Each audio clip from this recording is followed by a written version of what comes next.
My dad found out how much I earn, so he showed up with my spoiled sister and demanded that I give him. I'm Kirk, 32 years old, male, and I swear my hands are still shaking as I write this. I've worked my ass off for everything I have. Nobody handed me anything. My dad, Frank, bailed when I was 12. One day he was there drinking cheap beer on our porch, yelling at my mom about bills, and the next day, gone. No child support and no calls and nothing. He left us with debt and silence. My mom worked 2 jobs to keep us afloat. I was the kid mowing lawns after school, patching bikes in the garage, anything that brought in cash. I learned early that the world doesn't give you much, and family sure as hell doesn't always mean loyalty. For 20 years, Frank was a ghost. Then, out of nowhere, he reappeared, not with an apology, not with regret. He came storming back into my life because he found out I was doing well. My company had just been featured in a local business magazine. I own a small but growing contracting firm. We handle renovations and commercial projects. It's not glamorous, but it's stable. And last year I cleared just under 6 figures. Word must have spread. A week later, there he was, at my doorstep, with her. My half-sister Lindsay, 21, spoiled, rotten, and dressed like she'd just walked out of a catalog she didn't pay for. I barely knew her. We weren't raised together. But I'd seen her social media, designer purses, vacations, endless selfies about how hard work pays off. Hard work my dad didn't do. He didn't even ask to come in. He demanded. Said Lindsay needed $50,000 for tuition because she was too special to saddle with loans. Then he told me it was time I started giving back. Monthly family support. His words, like I was some kind of ATM. My jaw literally locked. I kept thinking about all those nights I ate ramen so Mom could cover rent, about the winter our heat got shut off because Dad's name was still on the utility account, and he'd racked up unpaid bills before vanishing. And now, he wanted me to bail him out, to fund the daughter he raised while leaving me in the dirt. I told him no. Calm, simple, just no. That's when his face changed. He slammed his hand against my door frame so hard the picture hanging there fell and cracked on the floor. A photo of me and Mom on my college graduation day. My sister rolled her eyes, muttering about how stingy people don't deserve blessings. He started shouting about how I owed him, about how blood is blood, about how I wouldn't even be here without him. And the worst part? A tiny piece of me, that 12-year-old boy who waited by the phone, still wanted him to see me, to say he was proud, but all he wanted was cash. I told him to leave. He didn't. He shoved the door wider, forcing his way halfway in. My pulse was pounding so loud I could barely hear. For the first time in my adult life, I realized my father wasn't just an absence, and he was a threat. That was the beginning of the ugliest chapter of my life. Hey guys, real quick before we keep going, don't forget to sub and drop a like if you're enjoying the story. And tell me what you think in the comments. I'll feature the best one in the next video. After I forced Frank and Lindsay out of my doorway that night, I thought maybe that would be the end of it. Like maybe they'd slink away embarrassed. But that's not who they are. Frank doesn't do shame, and Lindsay doesn't even understand the concept. 2 days later, I pulled into my driveway after a long shift and saw Lindsay sitting in the hood of my truck like it was her personal throne. She was scrolling through her phone, earbuds and sipping some $7 coffee. Frank was leaning against my mailbox, smoking like it was the 90s. The audacity of it all. On my property, waiting like vultures. I didn't even get a chance to put my keys in my pocket before Frank launched into it. "You embarrassed me the other night," he said, like I was the one who had forced my way into his home. You think you're too good for your family now? You think your success gives you the right to forget where you came from? Where I came from? My blood pressure spiked. He left me and Mom to drown, and now he wanted to rewrite history like he'd been some noble provider. I told him again, no money, no tuition, no monthly support, nothing. That's when Lindsay chimed in. She smirked, shook her head, and said, "It's not even that much money, Kirk. 50 grand is like a semester at a decent school." Don't be so dramatic. You're single, you don't even have kids. Why are you hoarding it? I swear my vision actually blurred. Hoarding. Like the overtime hours, the busted knuckles, the years of grinding were just a dragon horde waiting for a princess ass to claim. I asked them to leave again. Tried to stay calm. Frank flicked his cigarette into my yard and said, "You'll come around. Blood is blood. You can't just shut us out." They finally left, but I knew in my gut it wasn't over. The next week I started getting messages from random numbers, from Facebook accounts I didn't recognize, all variations of the same script. Family is everything. Don't abandon your sister. Be a man, and I help your father. It was obvious Lindsay had been recruiting her little social media army. She even tagged me in a post, something like, "Sad when brothers don't value their sister's education. Money changes people." My coworkers saw it. Clients saw it. Hell, even my mom saw it. She called me crying, asking what was going on, saying she couldn't believe Frank had the nerve after everything he'd done. I told her I was handling it, but inside I felt that 12-year-old kid again, cornered, powerless, wishing for a father who never existed, except I wasn't powerless anymore. The line had been crossed. This wasn't just them begging for money. This was them trying to ruin my name, drag me in front of an audience, and bully me into submission. And if there's one thing I can't stand, it's being bullied. That's when I started planning how to make sure Frank and Lindsay would regret ever showing up at my door. I had a quiet rule about bringing family drama to work. Don't. My crews relied on me to be steady, not a headline. I'd work too long to let my temper be the thing that cost someone their pay. Turns out Frank and Lindsay didn't care about my rules. They cared about the show. It was a Tuesday morning. I was on site at a commercial reno 2 towns over. Steel studs, concrete dust, and 3 crews moving like a single organism. I just finished walking the job with the project manager when Mike, my foreman, jogged up with his face gone pale like someone told him his truck was on fire. "Kirk, there's someone here asking for you. Old guy, younger woman. They're shouting at the site office."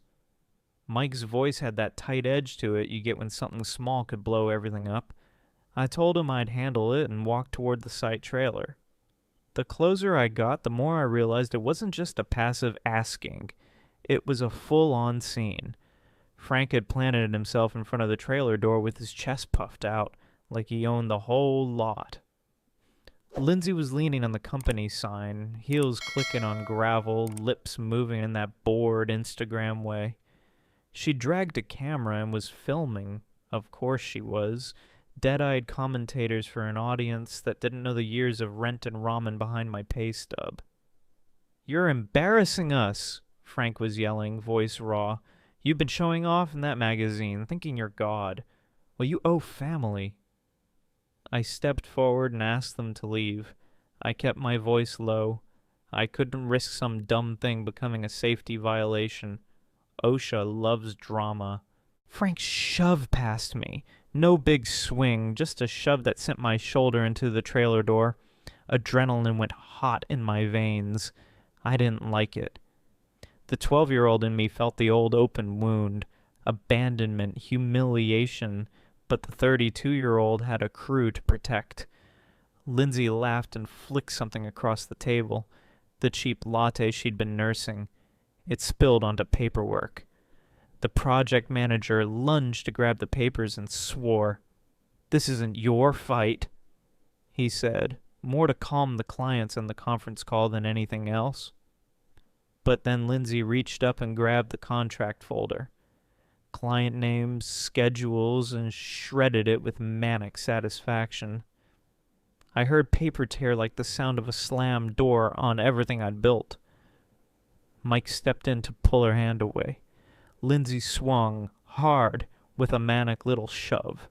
She hit Mike square in the chest. He stumbled and banged his head on a filing cabinet. Blood ran down his temple.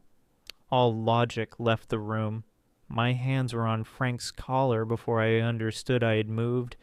He smelled like old cigarettes and bile. He shoved me back. The shove sent my hip into the trailer step, old scar flaring from a busted rib a few years back. Pain shot through me and white-hot anger followed. Somebody called 911. A couple of clients peered out of their cars, phones pointed. Lindsay kept filming, laughing about content. Frank took a swing at me, wild, sloppy. I blocked it. I didn't throw the first real punch, but I shoved him hard enough that he fell into the gravel, and the company sign we just replaced in spring bent like a cheap toy. It snapped at the base. The signward logo, the thing that meant we were legitimate, flopped to the ground, and that image, our name face down in the dust, felt like a symbolic gut punch. Police arrived within 10 minutes. Statements were taken. Lindsay sobbed on camera, shrieking about how my brother attacked Dad, a dramatic recalibrations for her followers. Mike needed stitches.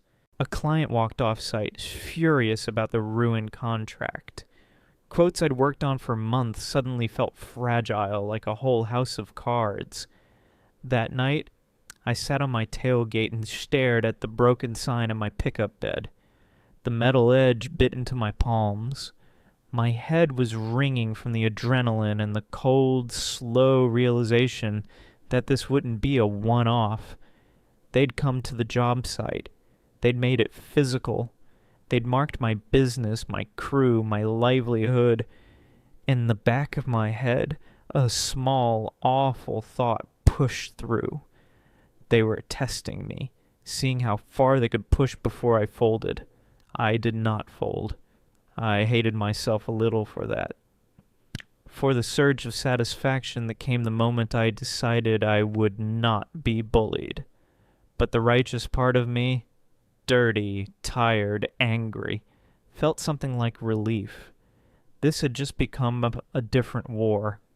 After the job site blow-up, I thought maybe police involvement would finally scare Frank and Lindsay off.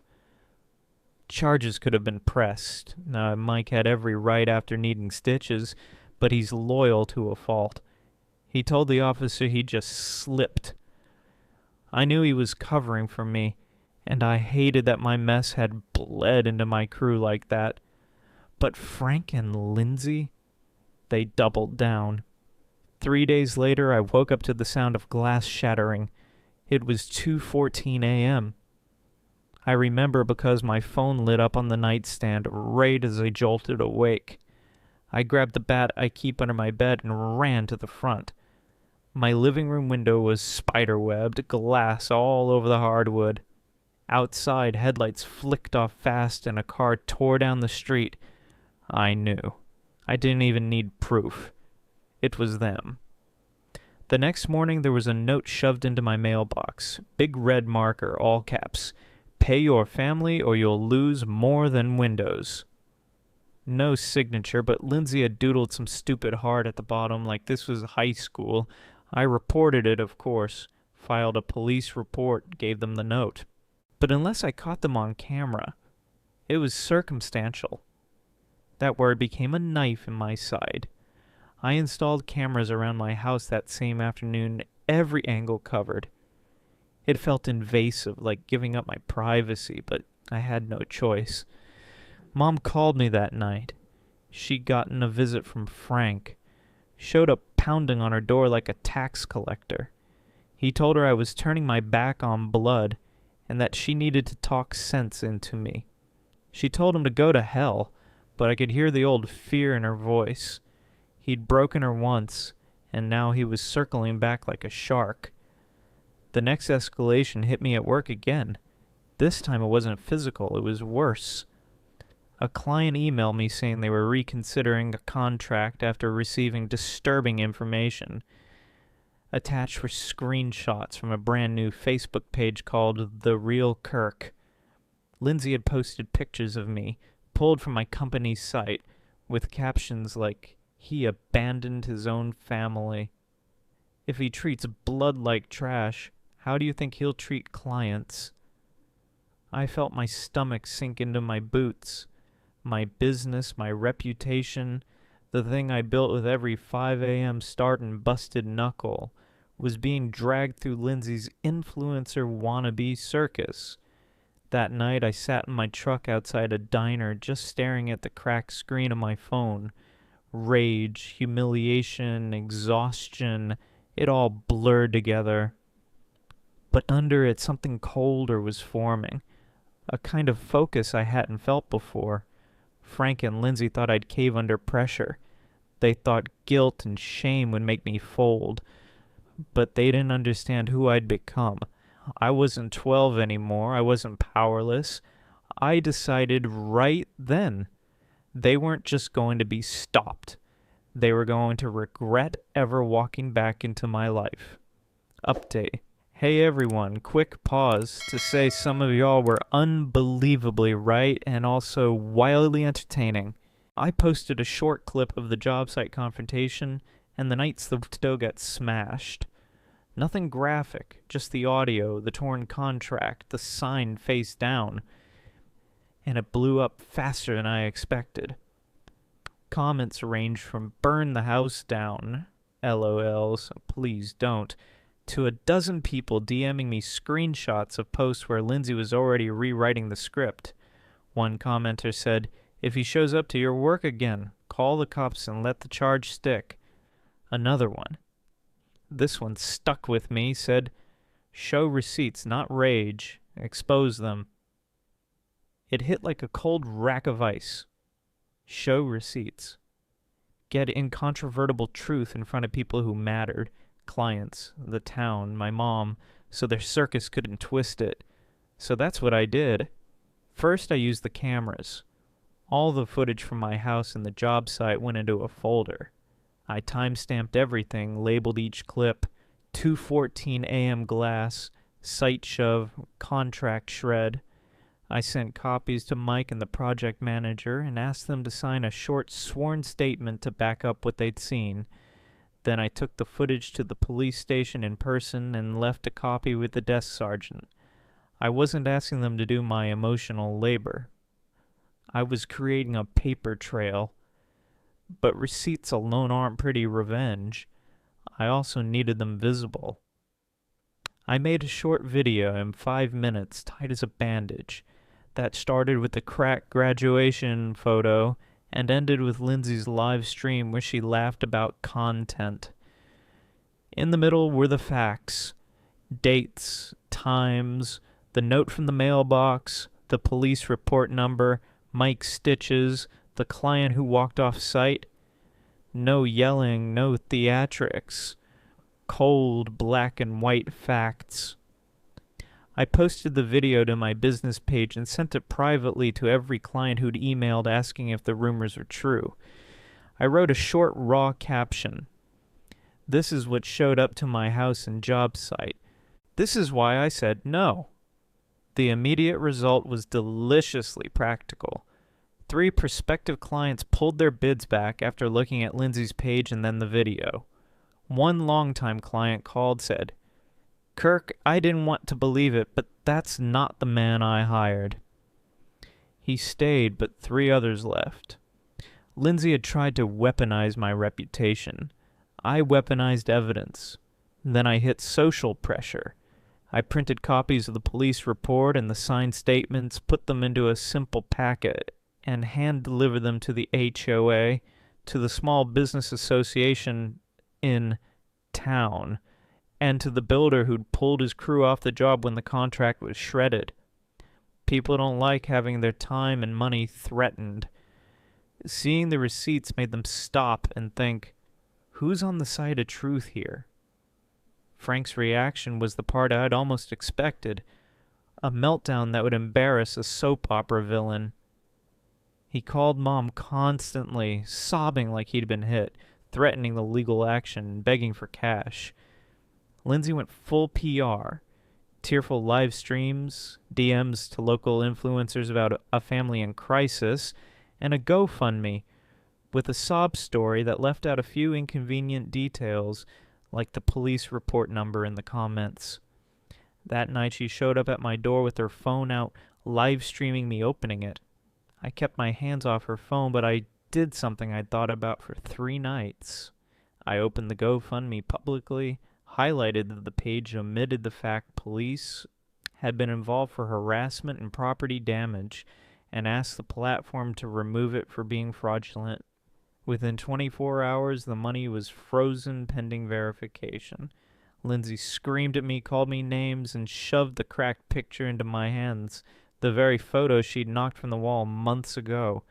She wanted an apology. She wanted me to be the son who forgave. I gave her receipts instead. A week later, while she organized her little army online, the police called to say they had enough to cite Frank for trespassing and to follow up on the vandalism. The HOA pulled his name from a family assistance list. My business lost a few clients temporarily, but it survived because I'd stopped the rumor mill before it ate us alive. I won't pretend I wasn't angry. Hush, I was. But anger felt different when it rode on paperwork and witnesses instead of blind fury. It felt like control. And for the first time since he walked away when I was 12, I felt like my father's return might end with him paying a price that wasn't just words. The GoFundMe takedown was the first real win I'd had against them. For a couple days, I felt almost steady. Clients were reassured, the police were taking me seriously, and Lindsay's crocodile tears weren't paying her bills. Then Frank decided to remind me why he was the kind of man who burned bridges and salted the ground. It was a Sunday afternoon. I'd just gotten back from dropping off materials at a site when my phone started buzzing nonstop. 20 missed calls in under an hour, texts from neighbors, screenshots from friends. Turns out Frank had shown up at my mom's house with Lindsay in tow. They dragged half of Lindsay's friend with them, 4 cars parked crooked in her driveway, loud music blasting. They were waving signs that he said, "Kirk owes his family and pay for your sister's future." It wasn't a protest. It was a circus. Mom, poor woman, called me in tears. Frank was on her porch shouting about how I'd turned her against her only real family. Lindsay live-streamed the whole thing, smirking like it was a brand deal. One of her friends spray-painted my name across Mom's garage door. Selfish traitor. I drove over like a bat out of hell. By the time I got there, police lights were already flashing. Neighbors had called before me. Officers were dispersing the crowd, writing citations, telling people to move their cars. Frank was still on the porch, red-faced and spitting mad, yelling that the system was trying to break apart a family.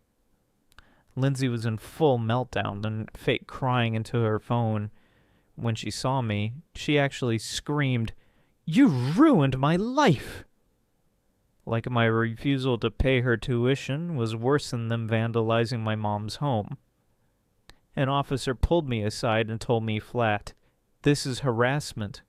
You need to consider a restraining order." That night I sat at Mom's kitchen table while she scrubbed spray paint off the garage door. My hands shook, not from fear this time, but from sheer exhaustion. They'd invaded my job, my home, my reputation, and now my mother's safety. I was done waiting for the next blow. The next morning I went down to the courthouse, filed for a restraining order against both Frank and Lindsay, gave them every scrap of evidence. The police reports, the videos, the neighbor statements, even the frozen GoFundMe link. The clerk looked at the stack of documents, raised an eyebrow, and said, "You've got more than enough." Walking out of that courthouse, papers in hand, I felt something I hadn't in weeks. Control. This wasn't just about protecting myself anymore. It was about drawing a line they couldn't cross without real consequences. Of course, Frank didn't take the news quietly. He blew up my phone with blocked numbers, left voicemails where he went from sobbing about family bonds to threatening me with, "You'll regret this." Lindsay posted screenshots of the filing like it was proof I was cruel. She captioned it, "Imagine putting your own dad in jail." Her followers ate it up, but the comments section wasn't all sympathy this time. Enough people had seen my receipts. Enough people were starting to piece together who the real villains were. That was the beginning of the end game. Because once the restraining order was official, I knew I had them exactly where I wanted them. Update. T. Holy hell, y'all did not hold back, and I loved it. After I posted the courthouse pics in the video, my inbox was a war zone of support. Recipes for stress cookies, 1010, try the brown butter ones, and very particular legal advice. One commenter who said, "Good, paperwork over rage." Always actually DM'd me a template for documenting harassment that my lawyer ended up using. Another user joked, "Call in a SWAT team of receipts." I laughed so hard I nearly choked on my coffee. Someone sent me a link to a local reporter who'd done a piece on predatory relatives. I forwarded it to my lawyer, and we both stared at the screen like hunters who'd just smelled blood. There were also the usual takes. "You should have punched him. You're too soft." To those I say, "Nah. Soft doesn't keep a crew paid or a mom's garage door intact." A handful of people shared similar family horror stories, and a woman from town who runs a small non-profit texted me privately to say she'd seen Frank panhandle neighbors for years. That one message mattered. It turned my problem into pattern, not an isolated violent episode. Most useful was the legal advice that was an armchair. Several people recommended getting the restraining order served by the sheriff and pushing for an emergency hearing. My lawyer called me the next morning and said, "Good move. They'll try to bait you. Don't take it." Solid, calm, legal-minded. Exactly what I needed when everyone else wanted fireworks. All right. Continuing the story. After the restraining order was served, for a minute I felt like I could breathe. Then Frank went full meltdown in the kind of way that makes small towns gossip into pitchforks. He started showing up everywhere he shouldn't. He stood across the street from my house twice, car idling. Once, Lindsay tried to hand Mom a bouquet through the fence like a bribe. Mom slammed the door. They drove around the neighborhood at night and took pictures of my house, circling like vultures. My surveillance cameras picked them up repeatedly, clear timestamps, their faces, so we had receipts, but the harassment kept chipping away at my peace. Then it got nastier and more deliberate. Someone, Frank's voice on a recording we captured, called my main supplier and lied, said I was under investigation and unreliable. A steel order was delayed because of a credit check hiccup that never would have happened otherwise. Another time, Lindsay showed up at my site again, still within the no-contact period, and shoved through the gate while recording, screaming that I was a monster. Security detained her until cops arrived. She cried victim on camera. Her friends posted the clip with the caption, "Kirk is hiding behind cops because he can't take family." The algorithm rewarded the drama. The lie spread. That pushback made me angrier, but it also sharpened my plan.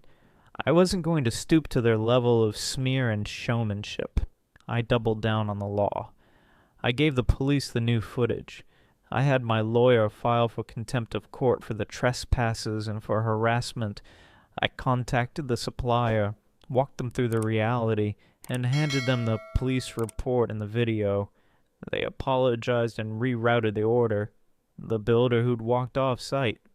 I met him for coffee, showed him the receipts, and we rebuilt the trust. Small, concrete actions, like replacing a supplier's doubts with evidence, started to stitch things back together. Sweet revenge, though. That came at a quiet, perfect moment. Lindsay had been bragging online about an exclusive scholarship she had gotten and was basking in donations. I sent a simple professional email to the university she claimed accepted her, copying in the admissions office and the private investigator my lawyer hired to check on her statements. 2 days later, the admissions office replied, "No record of her application. Her scholarship was a lie." The GoFundMe stayed frozen. The live streams dried up. Her follower count plateaued and then faltered when real receipts hit the comment sections. Frank, meanwhile, did the thing he always did best. He blew up. He threatened lawsuits that never materialized, kicked up more noise, and finally the sheriff served him with a contempt citation for violating the restraining order when he trespassed onto Mom's property. He got an ankle monitor for a week while prosecutors decided whether to escalate. I won't celebrate someone's misery, but seeing him humbled, watched, and restricted felt like justice for a dozen unspoken nights of worry. The contempt citation was the beginning of the end. Frank wasn't built for consequences. He'd spent his whole life slipping out of debt, responsibility, fatherhood. Now the sheriff's office was clocking his movements. Lindsay's lies had collapsed under receipts. And I wasn't that 12-year-old boy anymore, waiting at the window for a father who never came. The final blow came in court. The hearing for the restraining order violations was packed. Mom came with me, wringing her hands but standing tall. Mike showed up too, stitches long healed but still angry at what Frank had done on site. Even the project manager came, folder in hand. I realized then I wasn't alone. They had tried to isolate me, but I had community. Frank shuffled in with his court-appointed lawyer, looking smaller than I'd ever seen him. Lindsay strutted behind him, phone hidden in her bag, probably itching to stream. When the judge called the case, I laid it all out. The vandalized window, the mailbox threat, the spray-painted garage, the workplace meltdown, the live streams, the false GoFundMe, the trespassing. Every incident backed with video, police reports, sworn statements. No yelling, no theatrics, just the receipts. Lindsay tried to interrupt twice, blurting out that I was selfish and heartless. The judge shut her down with a glare that could have curdled milk. Frank mumbled something about family obligation and blood is blood. The judge cut him off. "Sir, family obligation does not excuse harassment as vandalism or fraud. Blood is not a defense." In the end, the ruling was sharp and clean. The restraining order became permanent. 3 years. Extendable. Frank was fined for contempt and ordered to pay restitution for the damage to Mom's property and my window. Lindsay's GoFundMe was flagged officially as fraudulent and shut down for good. They were banned from contacting me, my business, or my mother. One more violation, the judge warned, and Frank could be facing jail time. When the gavel hit, Lindsay burst into tears, not for regret, but for the humiliation. Frank just stared at me, red-eyed like he still couldn't believe I'd stood my ground. The bailiff escorted them out. Outside the courthouse, Mike clapped me on the shoulder and said, "Told you, don't fold." Mom cried, but they were different tears. Relief, release. I drove home in silence, the papers in the passenger seat like armor I'd forged myself. That night I hung the cracked graduation photo back on my wall. Glass replaced, frame mended. Not perfect, scarred, but stronger, just like me. Frank and Lindsay thought they could storm back into my life and rewrite the past. Instead, they got written out of my future. For good. And here's the sweetest revenge of all. They'll never get what they wanted most. Not my money, not my business, not my silence. Just absence. The same thing Frank gave me 20 years ago. Only this time, it's permanent. If you like the video, subscribe to the channel and like it. You can also watch more shocking stories in the playlist.